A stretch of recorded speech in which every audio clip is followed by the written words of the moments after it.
Hello student, now we are explaining exercise 8.1 question number 3rd. Question number 3rd में उन्होंने आपसे पूछा है कि compare the following ratios. Compare करना मतलब कि उसमें से कौन सा बिगर है, कौन सा स्मॉलर है या दोनों इक्वल है. कंपेयरिंग का मतलब क्या होता है? Greater, smaller and equal. तो अब रेशियो में अगर मैं आपसे कोई नंबर दे देती मैं आपको कि 100 एंड 150, इसको कंपेयर करो तो आप इजीली बता सकते हो कि 150 ग्रेटर है और 100 स्मॉलर नंबर. बट अगर रेशो की बात होती है तो रेशो वाले नंबर में जैसे 2:3 एंड 1:2, इसको आप इजीली कंपेयर नहीं कर सकते जब तक कि आप उसको होल नंबर में कन्वर्ट ना कर दें. तो जब भी कंपेयर के क्वेश्चंस आएंगे तो आपको क्या करना है कि जैसे 2:3 एंड 1:2, इसको आपको कंपेयर करना है. तो आपको इसमें 2:3 मतलब 2/3 एंड 1/2. तो जो नीचे का नंबर है, डिनोमिनेटर का नंबर है, उसका आपको एलसीएम फाइंड करना पड़ेगा. तो 3 एंड 2, एलसीएम ऑफ 3 एंड 2 कितना होगा? 3 2 6. कितना हो जाएगा? 6. तो आप क्या करेंगे, जो एलसीएम आएगा उसको आपको इन दोनों में मल्टीप्लाई करना है. दोनों रेशियोज में क्या करना है? उसका मल्टीप्लीकेशन करना है. जैसे 2/3 मल्टीप्लाई 6, 1/2 मल्टीप्लाई 6. तो ये कैंसिल हो जाएगा. 3 1 जा 3, 3 2 जा 6, 2 1 जा 2, 2 3 जा 6. ये कैंसिल हो जाएगा. तो यहाँ क्या बचेगा? 2 2 जा 4, यहाँ क्या बचेगा? 3. अब इनको आप इजीली कंपेयर कर सकते हैं. 4 क्या है? ग्रेटर नंबर है. 3 कैसा है? स्मॉलर नंबर है. तो हम जैसा सिंबल लगा देंगे 4 इज ग्रेटर देन 3. पर 4 ग्रेटर नहीं है. कौन सा नंबर ग्रेटर है? 2:3 ग्रेटर है 1:2 से. इस टाइप से हम फाइंड आउट कर सकते हैं. ओके. अब आपका क्वेश्चन नंबर 2 है. क्वेश्चन नंबर 2 में क्या लिखा है? 9:7, 8:5. इसको भी आपको क्या करना है? कंपेयर करना है. तो मैंने आपको क्या बताया था, जो नीचे का नंबर होता है डिनोमिनेटर 7 8 5, इन दोनों का हम क्या निकाल लेंगे? एलसीएम. तो एलसीएम ऑफ 7 8 5 कितना हो जाता है? 35. 10 5 से 35. तो ये जो 35 आया है इसका हम इसमें मल्टीप्लाई कर देंगे. 9/7 मल्टीप्लाई 35, 8/5 मल्टीप्लाई 35. अब हम क्या करेंगे? इसको कैंसिल करेंगे. 7 1 7, 7 5 से 35. तो 9 5 से कितने हो जाएंगे? 45. 5 1 5, 5 7 से 35, 8 7 से कितने हो जाएंगे? 56. अब 45 एंड 56 अगर इन दोनों को कंपेयर करते हैं तो इसमें से नंबर ग्रेटर कौन सा है? 56 नंबर कैसा है? आपका ग्रेटर नंबर है. अगर 56 नंबर ग्रेटर है इट मीन्स 9:7 स्मॉलर नंबर है और 8:5 इज ग्रेटर नंबर है. ओके. तो इस टाइप से अगर कंपैरिजन आता है तो पहले हमको डिनोमिनेटर का नंबर का क्या फाइंड करना पड़ेगा? एलसीएम. फिर ही हम उसको क्या कर सकते हैं? सॉल्व कर सकते हैं. तो 2 क्वेश्चन मैंने आपको करवाया, बाकी आप करना है इसको. उसके बाद आता है question number 4. Find whether of the following numbers are in proportion. तो इस क्वेश्चन को हम कैसे करेंगे?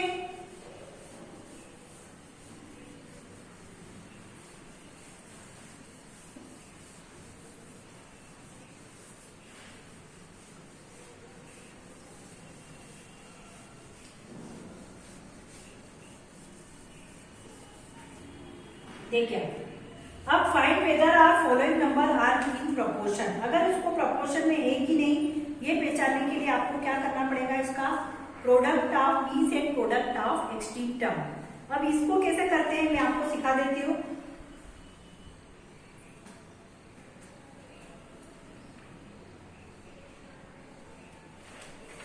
जैसे पहले आपने जो क्वेश्चन से product of means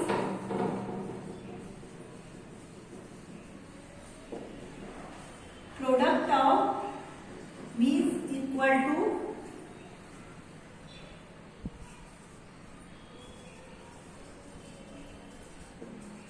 product of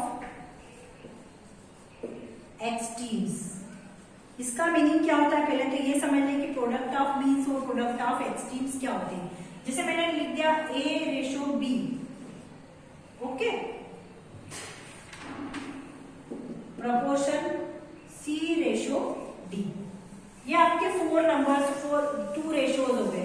तो प्रोडक्ट ऑफ मीन्स मतलब जो बीच वाला नंबर होता है उसका, और एक्सट्रीम्स मतलब ये वाला नंबर, इसको बोलते हैं एक्सट्रीम्स नंबर. कौन से नंबर से बोलते हैं हम? एक्सट्रीम्स नंबर बोलते हैं. और ये वाला जो बीच वाला नंबर्स होता है उसको कौन से नंबर्स बोलते हैं? मीन्स नंबर बोलते हैं। अगर ये प्रोपोर्शनल में होते हैं तो जो एक्सट्रीम नंबर्स का जो मल्टीप्लाई है, मतलब ए मल्टीप्लाई बी किसके इक्वल हो जाता है? B multiply C. ओके, तो product of extremes is equal to product of means. अगर ये दोनों इक्वल में होते हैं तो अपन क्या बोल सकते हैं कि A B C D are proportion. A B C D काय में है? प्रोपोर्शन में। और अगर ये दोनों इक्वल नहीं आते it means A B C D are not proportion. Okay, तो जो मिडिल नंबर्स होते हैं उसको बोलते हैं मीन्स, और जो बाहर वाले जो दोनों नंबर्स होते हैं उसको हम क्या बोलते हैं? Extremes number. कौन से नंबर्स बोलते हैं? एक्सट्रीम्स। तो इसको आप सॉल्व करते हैं क्वेश्चन को कि किस टाइप से होगा ये तो आपको समझ में आ गया कि product of means product of extremes क्या होते हैं। देखिए अब क्वेश्चन नंबर 4 का first, find whether the following numbers are in proportion. But अपन को हमको तो फाइंड करना है कि प्रोपोर्शन में है कि नहीं। फाइंड मतलब चेक करना है। जैसे आपका नंबर है 2, 15, 4, 5, तो अपन हम क्या करेंगे? Product of extremes. पहले क्या कर लेते हैं अपन? Product of extremes. Product of extremes, product of extremes मतलब बाहर के जो दोनों नंबर है उनका मल्टीप्लाई, मतलब 2 मल्टीप्लाई 5 कितना हो जाएगा आपका? 10। उसके बाद आप करोगे प्रोडक्ट ऑफ मीन्स, अंदर वाले नंबर का मल्टीप्लाई, मतलब इन दोनों का। 15 मल्टीप्लाई 4, 15 4 जा कितने होगा? 60। तो ये तो दोनों नॉट इक्वल आ गए, इनकी वैल्यू इक्वल नहीं है। Product of means and product of extremes कैसे है? नॉट इक्वल, एक दूसरे के इक्वल नहीं है। तो आप क्या लिख सकते हैं इसमें?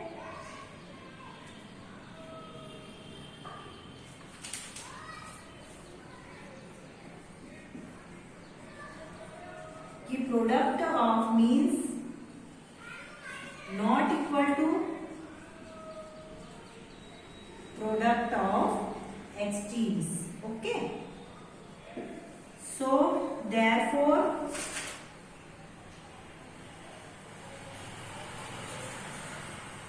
given number are not, so therefore given number are not proportional. Okay,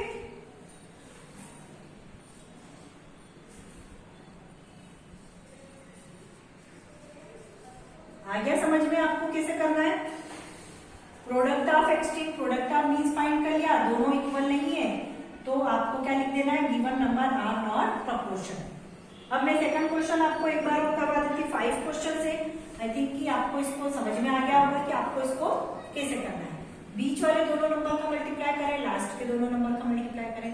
अगर वो दोनों इक्वल आ जाते हैं तो given number are yes yes आ जाएगा आंसर। अगर दोनों नॉट इक्वल आते हैं तो आंसर क्या आ जाएगा आपका? नो आ जाएगा।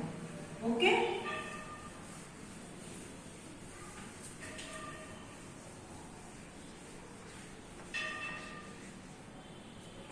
अब देखिए कौन सा क्वेश्चन है आपका? Question number 2, 4, 6, 8, 12।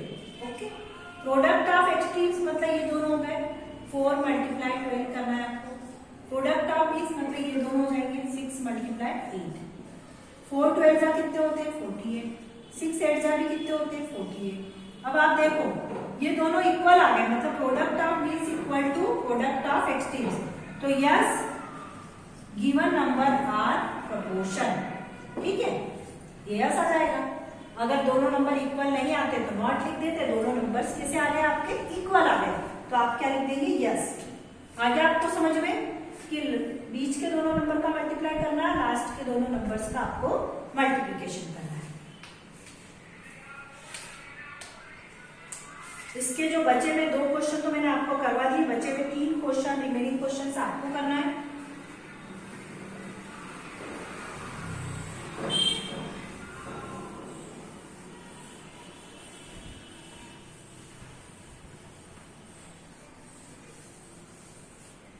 अब आते हैं अपन लॉन्ग क्वेश्चन का लॉन्ग आंसर पे determine the value of x in the following proportion. Okay,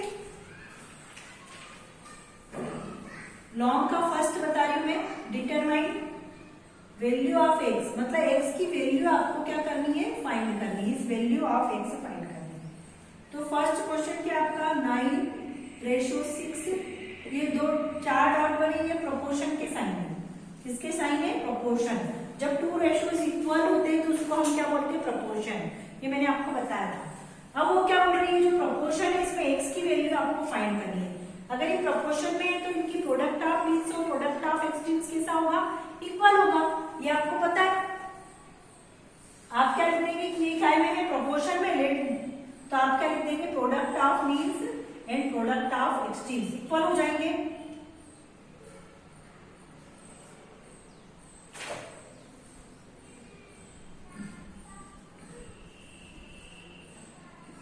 product of mean equal to product of extremes, ये लाइन लिखना पहले आप।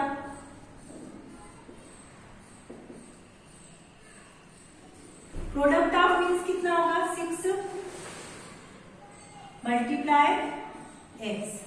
प्रोडक्ट ऑफ एक्सट्रीम मतलब ये दोनों नंबर 9 मल्टीप्लाई 6, ठीक है। तो एक्स 9 मल्टीप्लाई 3, सॉरी, तो एक्स इक्वल टू कितना हो जाएगा, 9 मल्टीप्लाई 3 अपॉन कितना आ जाएगा, 6। इसको आप सॉल्व कर सकते हैं, 3 1 जा 3, 3 2 जा 6। इसके अलावा ये सॉल्व होगा क्या, नहीं होगा, तो आंसर क्या आ जाएगा आपका 9/2, ये आपका आंसर आ जाएगा। तो थर्ड नंबर आपका क्या हो जाएगा, 9/2।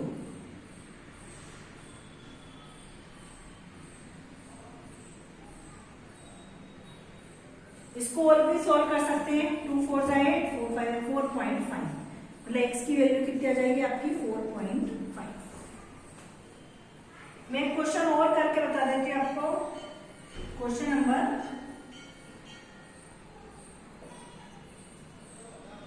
4, 1/40 रेशियो 1/4 प्रोपोर्शनल n रेशियो 1/5। अब इस टाइप से अगर क्वेश्चन आ जाता है, जैसे 14 4 रेशियो में आ गया, ये मतलब ये टाइम में आ गया आपका, ये भी रेशियो तो है इसी, ये नंबर भी आपका टाइम में आ गया इसमें आ गया। तो 14 4 और 5 का आप पहले एलसीएम ले लेंगे। कभी भी इस टाइप के क्वेश्चन आते हैं ना, तो पहले नीचे के नंबर का आप क्या ले लो, एलसीएम ले लो। इन तीनों का अगर हम एलसीएम लेंगे तो कितना आएगा, देखो 2 7 जा 40, 2 2 जा 4 5, फिर 2, फिर 5, फिर 7, ठीक है। 2 2 जा 4, 4 5 जा 20, 27 जा कितने होते हैं, 140। तो इसका एलसीएम कितना आ जाएगा आपका, 140 आपका। 2 2 जा 4, 4 5 जा 20, 27 जा 140, एलसीएम कितना आ गया, 140। तो 140 आ गया, तो यहाँ 40 मल्टीप्लाई 140 करना है आपको, रेशो यहाँ पे भी सब में 140 का मल्टीप्लाई करते जाना है। यहाँ पे भी किसका मल्टीप्लाई हो जाएगा, 140, यहाँ पे भी 140 का मल्टीप्लाई, जहां जहां पे भी रेशो सब लिखा है। 14 1 जा 14, ये रह जाएगा 10, 14 1 जा 14, 4 1 जा 4, 4 3 जा 12, 4 5 जा 20। ये तो कट कैसे होना नहीं है, 5 1 जा 5, 5 2 जा 10, 5 8 जा 40। मतलब क्या आ गया आपका, देखो 10 रेशो 35 रेशो 140 रेशो 28। अब हम इसको इजीली सॉल्व कर सकते हैं, क्योंकि हमारे सारे नंबर्स कट हो चुके हैं, तो हम इसको इजीली क्या कर सकते हैं, सॉल्व कर सकते हैं। कैसे करेंगे सॉल्व, देखिए आप। अब इसमें अपन को क्या करना है, n की वैल्यू फाइंड करनी है ना, तो पहले इन दोनों का मल्टीप्लाई होता है, 35 मल्टीप्लाई 140n, और फिर एक्सट्रीम टर्म का 10 मल्टीप्लाई 28, तो n इज इक्वल टू कितना हो जाएगा, 38 मल्टीप्लाई 28 और अपॉन में क्या आ जाएंगे 35 मल्टीप्लाई 140। 0 से 0 क्या हो जाएगी कैंसिल, 40 में जा 14 14 टू जा 28। तो आंसर ए की वैल्यू आ जाएगी आपकी 2/35। इस टाइप से अगर कोई सा भी सम आए आप उसको कर सकते हैं।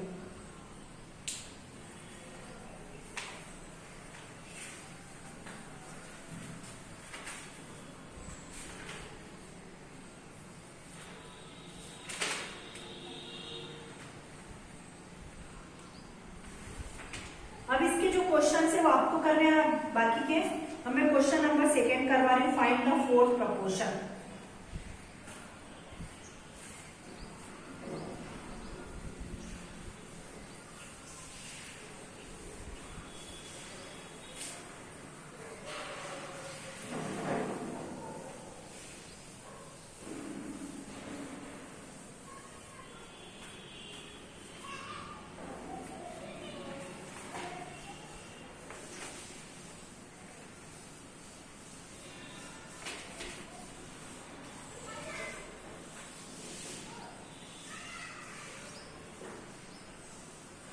क्वेश्चन नंबर 2, फोर्थ प्रोपोर्शनल कैसे फाइंड करेंगे आप देखिए।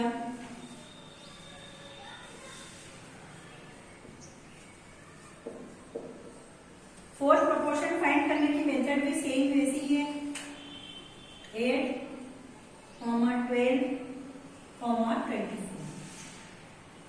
फोर्थ प्रोपोर्शन फाइंड करना है आपको, तो फर्स्ट सेकंड थर्ड की माने फोर्थ नहीं है, तो फोर्थ को आप क्या मान लेंगे कि लेट द फोर्थ प्रपोर्शन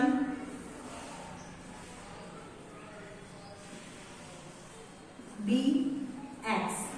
जो भी आपको फाइंड करना है प्रपोर्शन उसको हमने क्या मान लिया एक्स। अब फोर्थ प्रपोर्शन क्या हो जाएगा, ये हो जाएगा 8:12, 8, 12, 24, x। अब इसमें भी पहले इसका मल्टीप्लाई करना फिर इसका मल्टीप्लाई कर देना, तो 8x 8 multiply x equal to क्या हो जाएगा 12 मल्टीप्लाई 24। तो x इक्वल टू कितना हो जाएगा 12 मल्टीप्लाई 24 अपॉन में क्या आ जाएगा 8 1 जा 8, 8 3 जा 24। तो x की वैल्यू आ जाएगी 12 3 जा 36। ये x की वैल्यू आ जाएगी आपकी। ठीक है, इस टाइप से आप फोर्थ प्रोपोर्शनल क्या कर सकते हैं फाइंड कर सकते हैं। ऐसे क्वेश्चन नंबर 2 है इसका,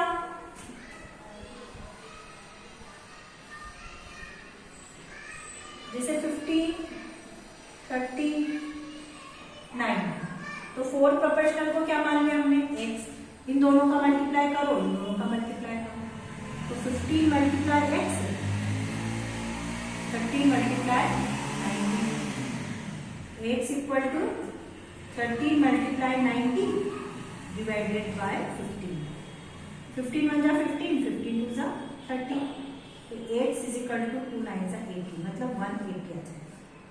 ओके, तो ये आपका फोर्थ प्रोपोर्शनल हो गया, ये आपका क्या हो गया फोर्थ प्रोपोर्शनल। मतलब दोनों के कंसेप्ट आपके सेम ही है, कोई डिफरेंस नहीं है।